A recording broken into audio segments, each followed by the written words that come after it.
ஹல்லேலூயா. நம்முடைய ஆண்டவராகிய இயேசு கிறிஸ்துவின் நாமத்தினால் உங்கள் யாவரையும் வாழ்த்துகிறேன்.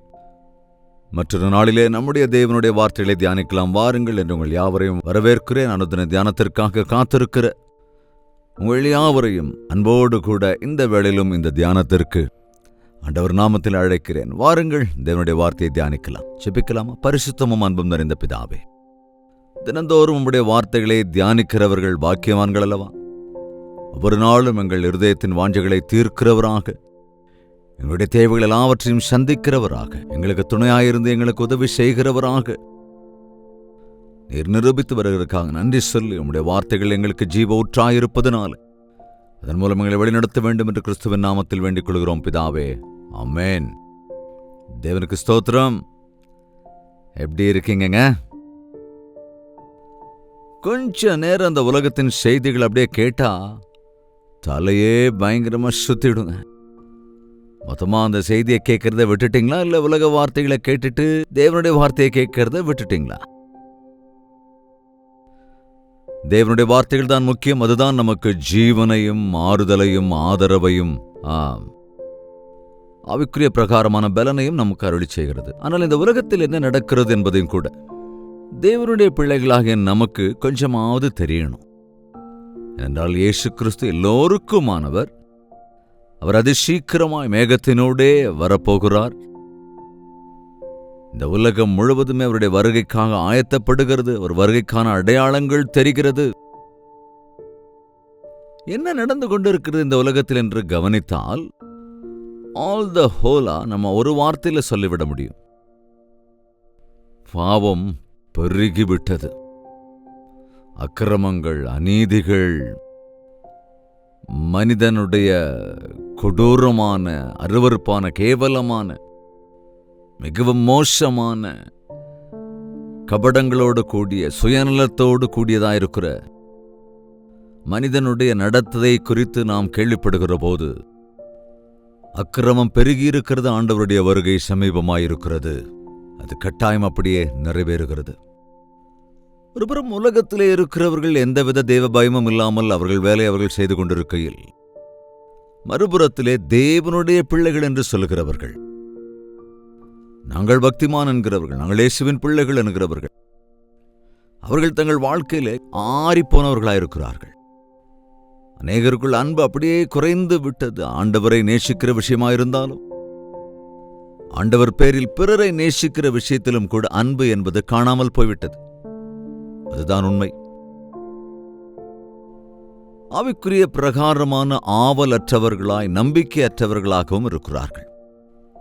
ஆச்சார சம்பந்தமான பக்திக்கு பழக்கப்பட்டு போய் அதே நிலைமையில் இன்னைக்கு சபைகளும் கூட, அதாவது அநேக விசுவாசிகள், பெரிய பெரிய எழுப்புதலை கண்ட பெரிய சபைகள் கூட, மிகவும் பெரிய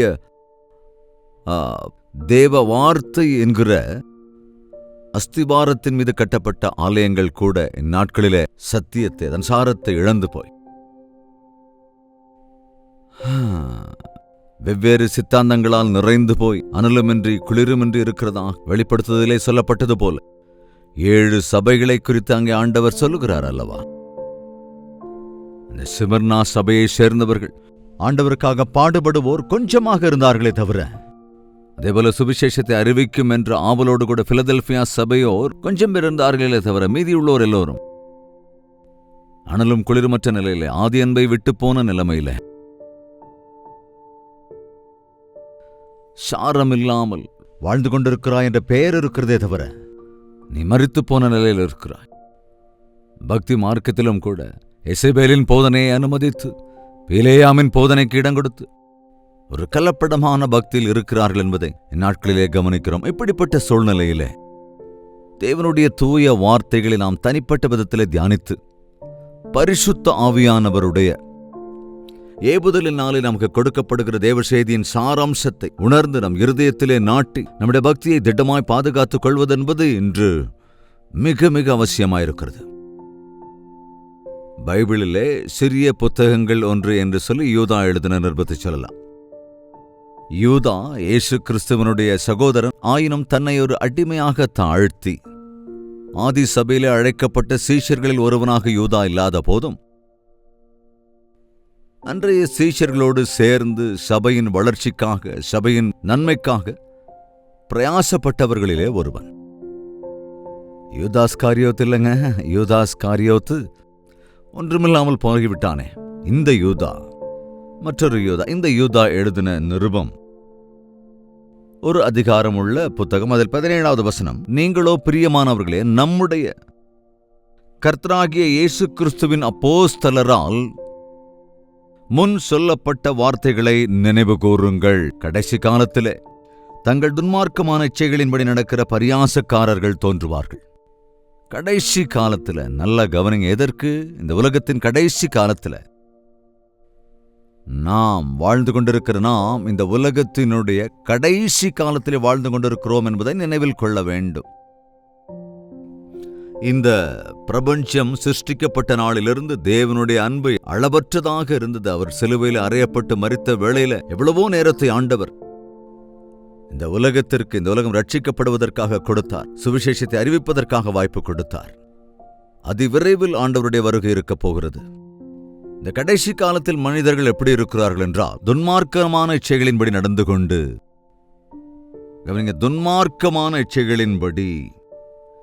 துன்மார்க்கமான இச்சைகளின்படி நடக்கிற பரியாசக்காரர். தெய்வ வார்த்தை என்றால், தேவன் என்றால் எதிர்த்து நின்று எகத்தாளம் செய்து ஆவிக்குரிய காரியங்களை சிறுமைப்படுத்துவர்களாக இருப்பார்கள். பைபிள் பிரகாரம் நாம் பார்க்கிறோம்.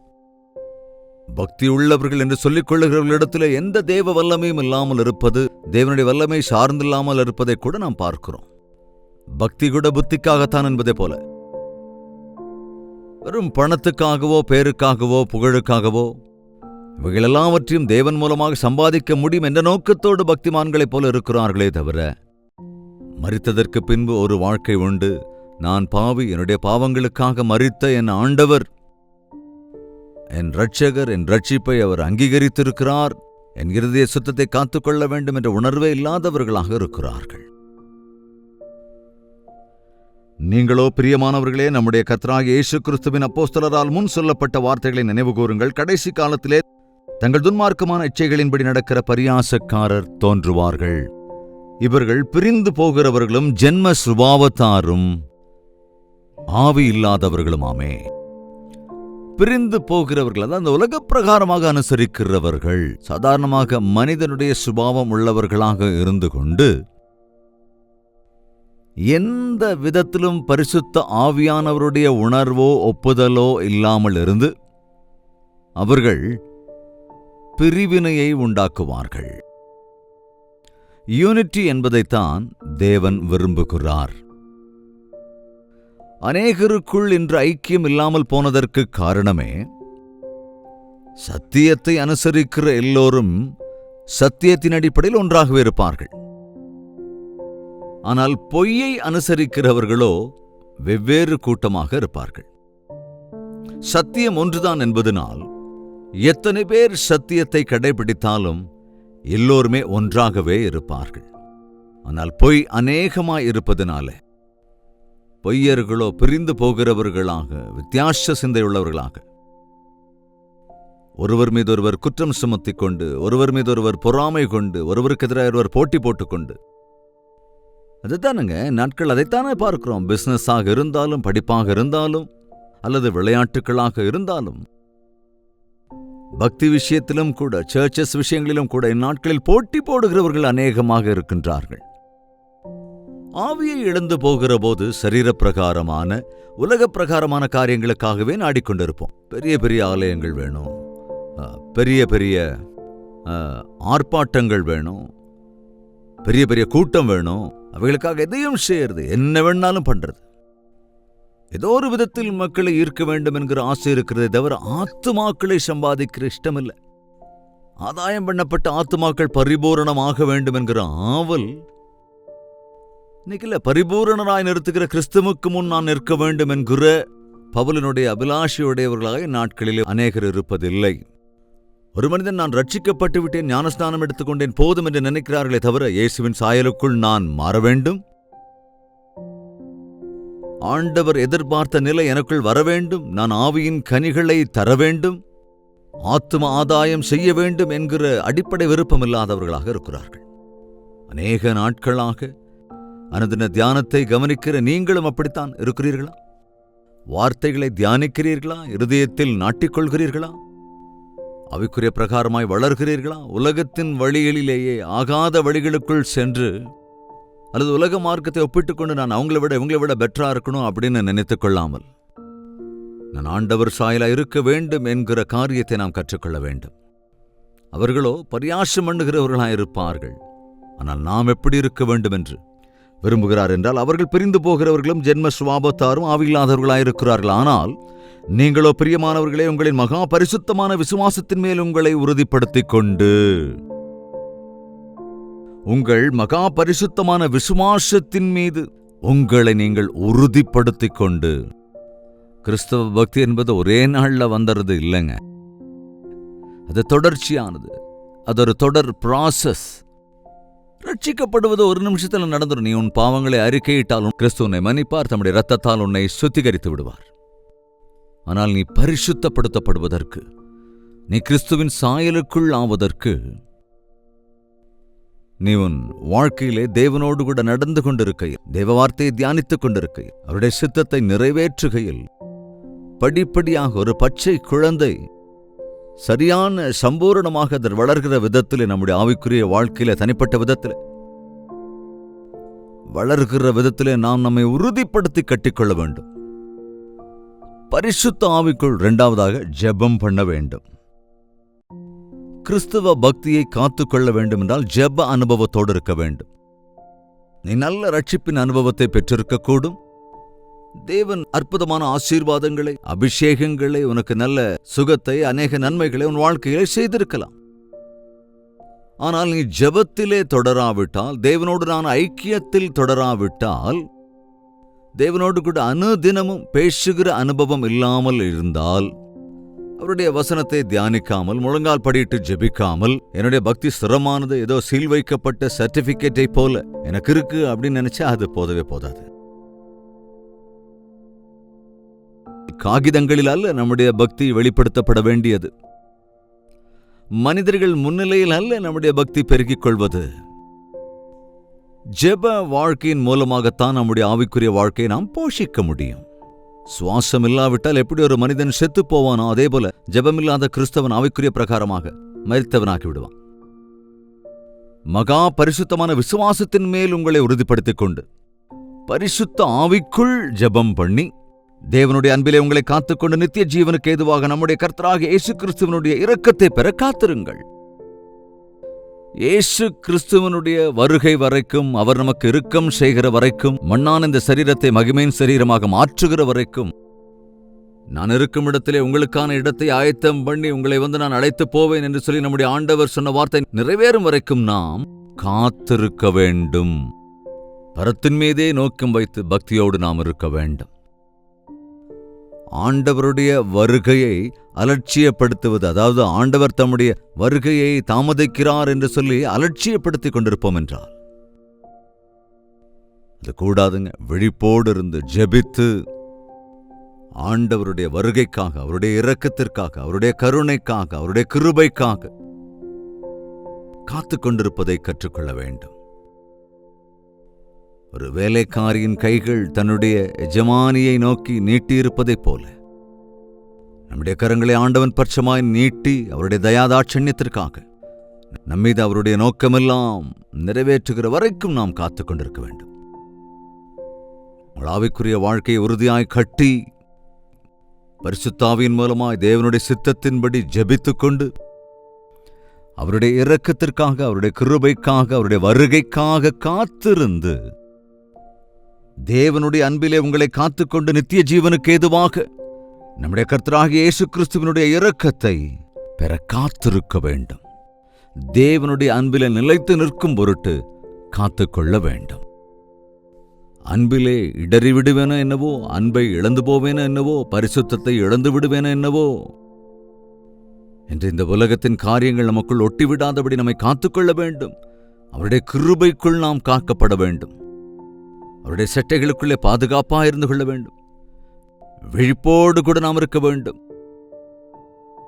கடைசி வரைக்கும் நிலை நிற்கிறவனை ரட்சிக்கப்படுவான் என்று ஆண்டவர் சொன்னாரே, எனவே இந்த உலகம் எப்படி வேணாலும் போகட்டுங்க, தேவனுடைய பிள்ளைகளாகிய நாம் உலக பிரகாரமாக இல்லாமல் மகா பரிசுத்தமான விசுவாசத்தின் அஸ்திவாரத்தின் மீது நின்று அவர் அருளிய வாக்குத்தத்தங்களின் மீது, அவர் அருளிய ரட்சிப்பின் மீது நம்மை நாமே உறுதிப்படுத்திக் கொண்டு ஆவிக்குரிய வளர்ச்சியை பெற்றுக்கொண்டு, பரிசுத்த ஆவிக்குள், நீ சொல்லுகிற, நீ உச்சரிக்கிற வார்த்தைகளால் அல்ல, பரிசுத்த ஆவிக்குள் அவருடைய வழிநடத்துதலின்படி தெய்வ சித்தத்திற்கேற்றபடி ஜெபித்துக் கொண்டு இயேசுவுக்காக காத்திருக்கிறவர்களாய், அவர் அருளியிருக்கிற மகா பெரிய இந்த ரட்சிப்பை கடைசி வரைக்கும் காத்துக்கொள்ளும்படியாக காத்திருக்கிறவர்களாய் இருப்பதை நாம் கற்றுக்கொள்ள வேண்டும். ஆண்டவருடைய சன்னதியிலே நம்மை நாமே மற்றொரு முறை அர்ப்பணித்துக் கொள்ளலாமா? ஜெபம். பரிசுத்தமும் அன்பும் நிறைந்த பிதாவே, மீண்டும் உம்முடைய பாதப்படியிலே வந்து நிற்கிறோம் ஐயா. எங்கள் ஒவ்வொருவரையும் கண்ணோக்கி பாருங்க ராஜா. இந்த உலகத்தை பார்க்கும் பொழுது பயங்கரமாயிருக்கிறது. உம்முடைய நாமத்தை தரித்தவர்கள் கூட சில வேளைகளில் சிதைந்து போகிறதை நாங்கள் பார்க்கிறோம். ஒன்றுமே புரியாத சூழ்நிலையில், ஒன்றுமில்லாத ஆவிக்குரிய வாழ்க்கையில் நாங்கள் பின்னடைவதற்கு முன்பே முழங்கால் படியிட்டு உமக்குள் ஜெபித்து உம்முடைய வாக்குத்தத்தங்களை பற்றிக் கொண்டு உம்முடைய சந்நிதியிலே விண்ணப்பம் பண்ணுகிறதற்கும், உம்முடைய வாக்குத்தத்தத்தின் நிறைவேறுதலுக்காக காத்திருந்து, உம்முடைய வருகைக்காக ஆண்டவரே காத்திருந்து, நீர் வருகிற வரைக்கும் எங்களுடையவைகளை கெட்டியாய் பற்றிக் கொண்டு வெண்மையான வஸ்திரங்களை பாதுகாத்துக் கொண்டு அந்த உலகத்தின் கரையை ஒட்டிவிடாதபடிக்கு அவ்வப்பொழுது முழங்கால் படிட்டு பரிசுத்த ஆவிக்குள் ஜெபித்து எங்கள் விசுவாசத்தில் உறுதியாய் தரித்திருக்கிறதற்கும் கடைசி வரை நம்பிக்கையோடு இருப்பதற்கும் எங்கள் ஒவ்வொருவருக்கும் சகாயம் அருள வேண்டும் என்று கிறிஸ்துவின் நாமத்தில் வேண்டிக் கொள்கிறோம் பிதாவே, ஆமேன். நம்முடைய கர்த்தராகிய இயேசு கிறிஸ்துவினுடைய கிருபையும் பிதாவாகிய தேவனுடைய அன்பும் பரிசுத்தாவின் அன்யோன்ய ஐக்கியமும் சந்தோஷமும் சமாதானம் நம் அனைவரோடும் என்றும் என்றும் சதா காலங்களிலும் தங்கி தரித்திருப்பதாக. ஆமேன். தேவனுக்கு ஸ்தோத்திரம். உங்கள் ஜெப தேவைகள் மற்றும் பாரங்களை 8939801234 என்ற நம்பருக்கு டெக்ஸ்ட் அல்லது வாய்ஸ் மெசேஜ் மூலமாக வாட்ஸ்அப்பில் அனுப்பி தெரிவியுங்கள். உங்கள் பட்சமாய் நாங்கள் ஜெபிக்கிறோம். நீங்களும் தொடர்ந்து ஜெபியுங்கள். நாளை காலை 7 மணிக்கும் மீண்டும் நாம் சந்திக்கலாம். அதுவரைக்கும் தேவனுடைய மகா கிருபை உங்களுக்கு துணையாய் இருப்பதாக.